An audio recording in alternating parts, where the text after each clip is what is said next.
নমস্কার বন্ধুরা, আমার চ্যানেলে আমি আপনাদেরকে স্বাগত জানাই। আশা করছি ভালো আছেন, সুস্থ আছেন। আমাদের প্রত্যেক দিনের কাজগুলোকে আমরা যদি কিছুটা টিপস মেনে করি তাহলে দেখবেন কাজগুলো অনেকটাই সহজ হয়ে যাবে। নিজেদের জন্য কিছুটা হলেও সময় বাঁচিয়ে নিতে পারবো, এমনকি সংসারের খরচও অনেকটাই কমিয়ে নিতে পারবো। তেমনই কিছু ছোট ছোট ইউজফুল টিপস আপনাদের কাছে শেয়ার করব। চলুন দেখে নেওয়া যাক আজকের প্রথম টিপসটা। এখানে নিয়েছি বেশ কিছুটা চাল আমাদের প্রত্যেকেরই বাড়িতে কিন্তু কম বেশি নিয়ে আসা হয়ে থাকে।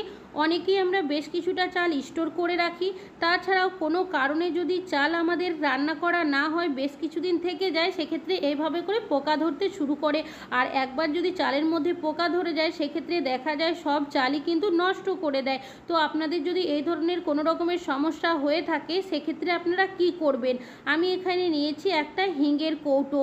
হিঙের কৌটোর মধ্যে দেখবেন হিঙের যে একটা স্ট্রং গন্ধ থাকে সেটা কিন্তু থেকেই যায় যতই আমরা ভালোভাবে ধুয়ে পরিষ্কার করি না কেন। তো হিঙের কৌটোর ঢাকনাটাকে খুলে নিয়েছি। এবার চালের মাঝখানে এইভাবে করে আমি বসিয়ে দিই। পাত্রের মধ্যে চালটা রাখবেন, সেই পাত্রের ঢাকনাটা লাগিয়ে রেখে দেবেন 5 থেকে 10 মিনিটের জন্য। যদি চালের মধ্যে দেখেন পোকা থাকে সেক্ষেত্রে দেখবেন খুব সহজেই চালের থেকে বাইরে বেরিয়ে আসবে। আর যদি পোকা না থাকে সেক্ষেত্রে কি হবে, চালের মধ্যে কিন্তু আর কোনোভাবে পোকা ধরবে না হিঙের স্ট্রং গন্ধের কারণে। ভালো লাগলে লাইক করবেন। এখন চলে যাচ্ছি পরবর্তী টিপস। আমি এখানে নিয়েছি একটা শাড়ি। আমরা সবসময় শাড়ি না পরলেও কখনো কখনো কিন্তু অনেকেই শাড়ি পরে থাকি। তবে শাড়ি যখন আমরা পরি, শাড়ির কুচিতে হোক কি শাড়ির পিনাপে আমরা কিন্তু প্রত্যেকেই সেফটি পিনের ব্যবহার করি। তবে যখনই আমরা সেফটি পিনটা আটকাতে যাই, সেফটি পিনের যে মুখটা থাকে সেটা ভোঁতা হয়ে যায়, বা কখনো কখনো সেফটি পিনে যদি জং ধরে যায় তখন কিন্তু শাড়ি বা অন্যান্য জামা কাপড়ের মধ্যে সেফটি পিনটা কিন্তু যেতে চায় না। আর যদি জোর করে আমরা কাজটি করতে যাই সেক্ষেত্রে যে শাড়ি বা জামা কাপড়ের মধ্যে আটকাতে যায় সেটা কিন্তু ছিঁড়েও যায়। তো আপনাদের যাতে এই ধরনের সমস্যা না হয় সেক্ষেত্রে আপনারা কি করবেন, নিয়ে নেবেন এই ধরনের একটা স্টিলের চায়ের ছাঁকনি। উল্টো সাইডে এইভাবে করে ঘষে নেবেন। চায়ের ছাঁকনির যে নেটটা থাকে সেটা অনেকটাই ধারালো হয়, যার কারণে আমরা যদি সেফটি পিনটা এইভাবে কিছু সেকেন্ড ঘষে নিই সেক্ষেত্রে সেফটি পিনের মুখ যদি ভোঁতা থাকে সেটা খুব সহজেই ধারালো হয়ে যাবে। আর যদি মরচে বা জং পড়ে যায় সেটাও কিন্তু চলে যাবে। আর দেখতেই পাচ্ছেন এখন কিন্তু আমরা খুব ভালোভাবে সেফটি পিনটা আটকে নিতে পারছি।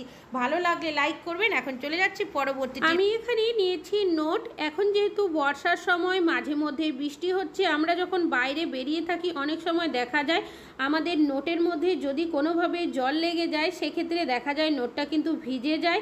আর ভেজা নোট যদি বেশিক্ষণ রাখা হয় সেক্ষেত্রে নোটগুলো কিন্তু ছিঁড়ে যায়। তো আমরা অনেকেই নোটটাকে শোকানোর জন্য আয়রনের ব্যবহার করি। তবে ডাইরেক্ট যদি আয়রন দিয়ে শোকাতে যায় অনেক সময় দেখা যায় নোটটা কিন্তু পুড়ে যাওয়ার সম্ভাবনা থাকে। তো এই ধরনের যদি আপনাদের সমস্যা হয় সেক্ষেত্রে কিভাবে নোটগুলো শুকিয়ে নেবেন। আমি গ্যাসের মধ্যে একটা তাওয়া গরম করে নিয়েছি। এবার এর মধ্যে দিয়ে দিচ্ছি আমি বেশ কিছুটা পরিমাণের চাল। তো এখন কিন্তু গ্যাসটাকে বন্ধ করে দিয়েছি। তো চালটা দেওয়ার পর হাত দিয়ে আমি এইভাবে করে চারিদিকে ছড়িয়ে দেব। তারপর যে নোটগুলো ভিজে গিয়েছে সেগুলো এই চালের মধ্যে দিয়ে দেব। এতে কি হবে, আমাদের চাল দেখবেন যে ভিজে ভাবটা থাকবে নোটে সেটা কিন্তু খুব সহজেই অ্যাবজর্ব করে নেবে। তাছাড়াও চালটা দেওয়ার কারণে কি হবে, যখনই আমরা নোটটাকে উল্টো পাল্টা করে শুকিয়ে নেব সেক্ষেত্রে দেখবেন নোটটা কিন্তু কোনোভাবেই পুড়ে যাবে না। যদি ডাইরেক্ট কোনো জিনিসের মধ্যে এইভাবে করে গরম করতে যায় নোটটা পুড়ে যাওয়ার সম্ভাবনা থাকে, যার কারণে এখানে কিন্তু চালের ব্যবহার করেছি। চালের গরম ভাবের জন্যই আমাদের নোট খুব সহজে শুকিয়েও যাবে, এমনকি নোটটা পুড়বে না। আর দেখতেই পাচ্ছেন কিছু সেকেন্ড আমি চালের মধ্যে এইভাবে উল্টো পাল্টা করে নিয়েছি। আর এখন কিন্তু নেতিয়ে যাওয়া ভিজে নোট একদমই নেই, একদমই শুকিয়ে গেছে আর একদম কড়কড়ে হয়ে গেছে। আশা করছি আপনাদের এই টিপসটি অনেক বেশি কাজে আসবে। ভালো লাগলে লাইক করবেন। এখন চলে যাচ্ছি পরবর্তী টিপসে। ভাত আমাদের প্রত্যেকেরই বাড়িতে কিন্তু কম বেশি রান্না বান্না হয়ে থাকে। তবে ভাত যখন আমরা বসিয়ে থাকি কোনো কারণে যদি ভাতের জল একটু কম দেওয়া হয় বা ভাত বসিয়ে অন্যান্য কাজ করতে যাই, অনেক সময় দেখা যায় ভাতটা তলার দিকে বসে যায়, কখনো কখনো ভাতটা পুড়েও যায়।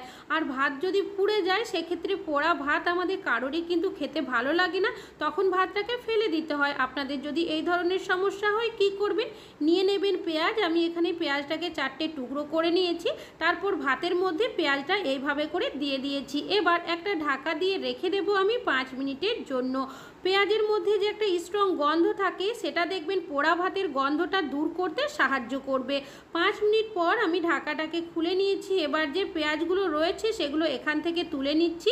এই পেঁয়াজগুলোও কিন্তু আমি ফেলে দেব না, আমরা বাড়িতে যে অন্যান্য রান্নাবান্না করে থাকি সেখানে কিন্তু এই পেঁয়াজটা আমি ব্যবহার করব। আশা করছি আপনাদের এই টিপসটিও অনেক বেশি কাজে আসবে। ভালো লাগলে লাইক করবেন। এখন চলে যাচ্ছি পরবর্তী টিপসে। এখানে নিয়েছি বেশ কিছুটা ডিম আমাদের প্রত্যেকেরই কিন্তু কম বেশি নিয়ে আসা হয়ে থাকে। ডিমের নানা ধরনের রেসিপি আমরা খেয়ে থাকি, তবে যখন আমরা ডিম সেদ্ধ করি প্রত্যেকেই কিন্তু গ্যাস ওভেনের মধ্যে ডিমটা সেদ্ধ করে নিই। তবে সকালের দিকে আমাদের প্রত্যেকটা মেয়েদেরই কিন্তু অনেকটাই কাজের তাড়াহুড়োর মধ্যে থাকে, আবার অনেক সময় দেখা যায় দুটো ওভেনের মধ্যেই আমরা কোনো না কোনো কিছু রান্না করে থাকি। সেক্ষেত্রে আপনারা গ্যাস না জ্বালিয়ে কিভাবে ডিম সেদ্ধ করবেন, আপনারা নিয়ে নেবেন হটপট বা ক্যাসরোল। তারপর যতগুলো ডিম সেদ্ধ করবেন হটপট বা ক্যাসরোলের মধ্যে এইভাবে দিয়ে দেবেন, আর দিয়ে দেবেন সামান্য পরিমাণের লবণ, আর দিয়ে দিচ্ছি এখানে আমি বেশ কিছুটা পরিমাণের ফুটন্ত গরম জল। এখানে কিন্তু একদম ফুটন্ত গরম জলেরই ব্যবহার করতে হবে। তারপর ঢাকাটা দিয়ে রেখে দেব আমি 5 মিনিটের জন্য। আসছি 5 মিনিট পর, আর দেখতেই পাচ্ছেন এখন কিন্তু 5 মিনিট হয়ে গেছে। জলের যে কালারটা রয়েছে সেটা অনেকটাই চেঞ্জ হয়ে গেছে, তবে জল আর ডিম দুটোই কিন্তু এখন অনেকটাই গরম রয়েছে। অনেক সময় দেখবেন তাড়াহুড়োর মাঝে যদি আমাদের রান্নাবান্না করতে হয় আর ডিম যদি অনেকটা গরম থাকে, সেক্ষেত্রে ডিমের খোসাটা ছাড়াতে আমাদের অনেকটাই অসুবিধা হয়, আমাদের হাতও কিন্তু অনেক সময় পুড়ে যায়। তো আপনাদের যদি এই ধরনের সমস্যা হয়, কিভাবে আপনারা ডিমের খোসাটা ছাড়িয়ে নেবেন। আমি প্রথমে জলটাকে ফেলে দিয়েছি ক্যাসরোল থেকে। এবার এই যে ডিমগুলো রয়েছে আমি এর মধ্যে দিয়ে দিয়েছি। আপনারা চাইলে এখানে কিন্তু কোনো টিফিন বক্সেরও ব্যবহার করতে পারেন। এবার এইভাবে করে কিছু সেকেন্ড নাড়িয়ে দেব। এতে কি হবে, ডিমের খোসাগুলো দেখবেন ডিমের থেকে কিন্তু অনেকটাই ছেড়ে আসবে। ডিমের মধ্যে যে একটা গরম ভাব থাকে সেটাও অনেকটাই চলে যাবে।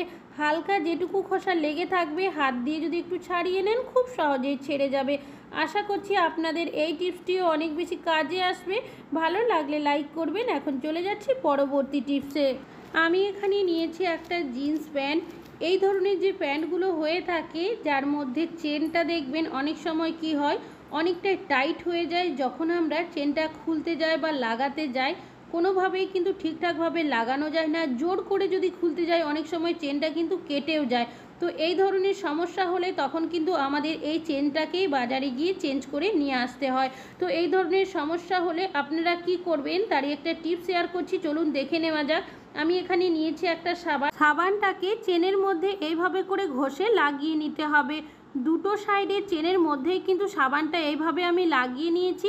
এবার চেনটা যদি আমরা এইভাবে লাগিয়ে নিই সেক্ষেত্রে দেখবেন চেনের মধ্যে যে একটা টাইট ভাব থাকে সেটা কিন্তু অনেকটাই লুজ হয়ে যাবে, চেন কিন্তু আর কেটে কেটে লাগবে না। আশা করছি আপনাদের এই টিপসটি অনেক বেশি কাজে আসবে। ভালো লাগলে লাইক করবেন। এখন চলে যাচ্ছে পরবর্তী টিপসে। আমি এখানে নিয়েছি চামচ আমরা প্রত্যেকেই কিন্তু বাড়িতে কম বেশি ব্যবহার করে থাকি, তবে আজ কিন্তু একটু অন্যভাবে চামচগুলো ব্যবহার করব। তো কিভাবে কি কাজে ব্যবহার করব সেটাই শেয়ার করব। তার জন্য নিয়ে নিয়েছি এখানে একটা জামা কাপড় মেলার ক্লিপ। এবার এই যে চামচটা রয়েছে তার মধ্যে ক্লিপটাকে এইভাবে করে সেট করে নিতে হবে, তবে যাতে করে খুব ভালোভাবে সেট করা হয়, যার কারণে এখানে আমি নিয়েছি রাবার ব্যান্ড দিয়ে এইভাবে করে 3 থেকে 4 বার আমি পেঁচিয়ে দিচ্ছি। তো আরও একটা রাবার ব্যান্ড এখানে লাগবে।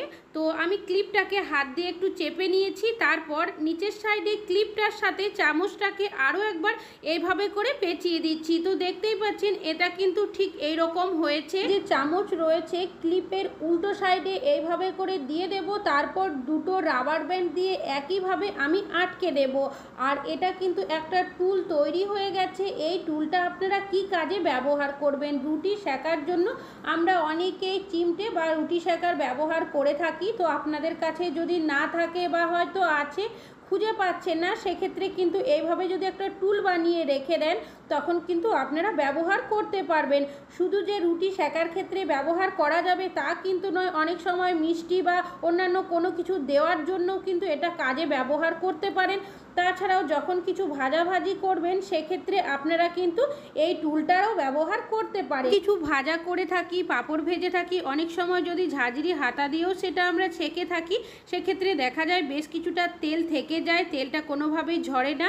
তো এইভাবে যদি আমরা টুলটাকে কাজে ব্যবহার করি সেক্ষেত্রে দেখবেন আমাদের ধরতেও অসুবিধা হবে না, তেলটাও কিন্তু খুব ভালো মতো ঝরে যাবে। ভালো লাগলে লাইক করবেন। এখন চলে যাচ্ছি পরবর্তী টিপস। আমি এখানে নিয়েছি বেশ কিছুটা দুধ আমাদের প্রত্যেকেরই বাড়িতে কিন্তু কম বেশি নিয়ে আসা হয়ে থাকে, তবে অনেক সময় দেখবেন দুধ যদি দিতে আসতে একটু দেরি হয় বা কোনো কারণে আমরা যদি দুধটা গরম করতে ভুলে যাই, অনেক সময় দেখা যায় পরে যখনই দুধ আমরা জাল করি দেখা যায় দুধটা কিন্তু কেটে যায়। তো আপনাদের যদি এই ধরনের সমস্যা হয় কি করবেন, সামান্য পরিমাণের হলুদ দিয়ে দেবেন। আমি এখানে 500 গ্রাম দুধ নিয়েছি, তার মধ্যে একদম সামান্য পরিমাণের হলুদ গুঁড়ো দিয়েছি, খুব ভালোভাবে মিশিয়ে নিচ্ছি।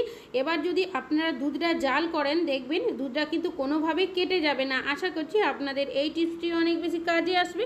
ভালো লাগলে লাইক করবেন। চলে যাচ্ছি পরবর্তী টিপস। আমি এখানে নিয়েছি চায়ের পাতা। চা আমরা প্রত্যেকে কিন্তু কম বেশি খেয়ে থাকি, তবে চা খাওয়ার পর চায়ের যে পাতাটা থাকে সেটা কিন্তু সকলেই ফেলে দিই, কোনো কাজে ব্যবহার করি না। তবে চায়ের পাতা ফেলে না দিয়ে কিন্তু আমরা নানাভাবে ব্যবহার করতে পারি, তেমনই একটা টিপস আপনাদের কাছে শেয়ার করব। চলুন দেখে নেওয়া যাক। আমি এখানে নিয়েছি দুটো পেপারের টুকরো, অবশ্যই কিন্তু ডবল পেপার নিতে হবে। এখানে আমি ব্যবহার করা চায়ের পাতা নিয়েছি, যদি পেপারটা ডবল করা না হয় সেই ক্ষেত্রে কিন্তু ভিজে গিয়ে ছিঁড়ে যেতে পারে। তো দেখতেই পাচ্ছেন আমি 1 চামচ করে চায়ের পাতা নিয়েছি আর এর মধ্যে দিয়ে দিচ্ছি সামান্য পরিমাণে বেকিং সোডা। এবার পেপারটাকে আমি এইভাবে ভাঁজ করে মুড়িয়ে নিচ্ছি। আপনারা আপনাদের সুবিধা মতো পেপারটাকে মুড়িয়ে নেবেন। তারপর যে পকেটের মতো তৈরি হয়েছে সেখানে আমি এইভাবে করে দিয়ে দিচ্ছি। আপনারা এখানে চাইলে একটা রাবার ব্যান্ড দিয়েও কিন্তু পেঁচিয়ে দিতে পারেন। তো এইভাবে করে আরও একটা আমি বানিয়ে নিচ্ছি। তো চায়ের পাতার বেকিং সোডা দিয়েছি, দুটো একসাথে মিশে যাওয়ার কারণে একটা স্ট্রং গন্ধের তৈরি হবে। কি কাজে এটা ব্যবহার করবেন, আমি এখানে একটা সেফটি পিনের সাহায্যে বেশ কিছুটা ফুটো করে নিচ্ছি, যাতে করে ভেতরের গন্ধটা খুব সহজে বেরিয়ে আসে। আমাদের অনেকেরই বাড়িতে ছোট বাচ্চারা রয়েছে, তারা দেখবেন রেগুলার স্কুলে যায়, বড়রা রেগুলার অফিসে যায়, যার কারণে তাদের জুতোর ভেতর থেকে একটা বাজে দুর্গন্ধ কিন্তু ছাড়তেই থাকে। আর যেহেতু তারা রেগুলার স্কুল বা অফিসে যায়, আমরা কিন্তু জুতো ধুতেও পারি না। আবার এখন যেহেতু বর্ষার সময় ধুয়ে দিলেও ঠিকঠাকভাবে শোকায় না, সেক্ষেত্রে আপনারা এইভাবে করে যদি জুতোর ভেতরে চায়ের পাতার বেকিং সোডার মিশ্রণ বানিয়ে রেখে দিতে পারেন, জুতোর যে একটা বাজে দুর্গন্ধ ছাড়ে সেটা কিন্তু খুব সহজে চলে যাবে। ভালো লাগলে লাইক করবেন। এখন চলে যাচ্ছি পরবর্তী টিপসে। আমি এখানে নিয়েছি একটা চার্জার। আমরা চার্জার কিন্তু প্রত্যেকেই ফোন চার্জ দেওয়ার জন্য ব্যবহার করি। যখন কোথাও বাইরে যাই অনেকে আমরা কি করি, চার্জারটাকে এইভাবে করে মুড়িয়ে তারপর আমাদের ব্যাগে বা পার্সের মধ্যে ভরে নিয়ে যায়। তবে চার্জারটা এইভাবে পেঁচিয়ে দেওয়ার পর দেখা যায় ব্যাগের মধ্যে কিন্তু চার্জারটা খুলে যায়। তাছাড়াও অন্যান্য জিনিস থাকার কারণে আমাদের জিনিসপত্র বের করতেও অনেকটাই অসুবিধা হয়। তো আপনারা যখনই চার্জার আপনাদের সাথে করে কোথাও নিয়ে যাবেন, কিভাবে নিয়ে যাবেন, তো দেখতেই পাচ্ছেন চার্জারের যে তারটা রয়েছে আমি হাতের মধ্যে এইভাবে করে পেঁচিয়ে নিয়ে তারপর আমি এখানে নিয়ে নিয়েছি একটা কাটা ক্লিপ। তো ক্লিপের সাহায্যে এইভাবে যদি আটকে দিই তারটা কিন্তু কোনোভাবে খুলবে না, ব্যাগের মধ্যেও নিয়ে যেতে পারবেন। ভালো লাগলে লাইক করবেন। এখন চলে যাচ্ছি পরবর্তী টিপসে। এই বাড়িতে কিন্তু গ্রেটার, ছুরি, পিলার, কাঁচি এই ধরনের জিনিসপত্র রয়েছে। কিছুদিন ব্যবহার করার পরই দেখবেন এই ধরনের জিনিসগুলোর ধার অনেকটাই কমে যায়, যার কারণে আমাদের কিন্তু বাজার থেকে নতুন গ্রেটার, ছুরি, পিলার বা কাঁচি কিনে নিয়ে আসতে হয়। তো এই ধরনের জিনিস কিনে না নিয়ে এসে আপনারা কিন্তু বাড়িতেই খুব সহজেই ধার করে নিতে পারবেন। তো আমি এখানে নিয়েছি একটা দইয়ের ভাঁড়। আপনারা এখানে দইয়ের ভাঁড়ের পরিবর্তে মাটির প্রদীপ বা মাটির যে কোনো জিনিস ব্যবহার করতে পারেন। তো এইভাবে দইয়ের ভাঁড়টাকে উল্টো করে নিয়েছি। তারপর যদি আমরা এইভাবে করে ছুরি, কাঁচি, পিলার ঘষে নিই সেক্ষেত্রে দেখবেন যে ধারটা চলে যায় সেটা কিন্তু অনেকটাই ফিরে আসবে। আশা করছি আপনাদের এই টিপসটিও অনেক বেশি কাজে আসবে। ভালো লাগলে লাইক করবেন। আজকে এখানেই শেষ করছি।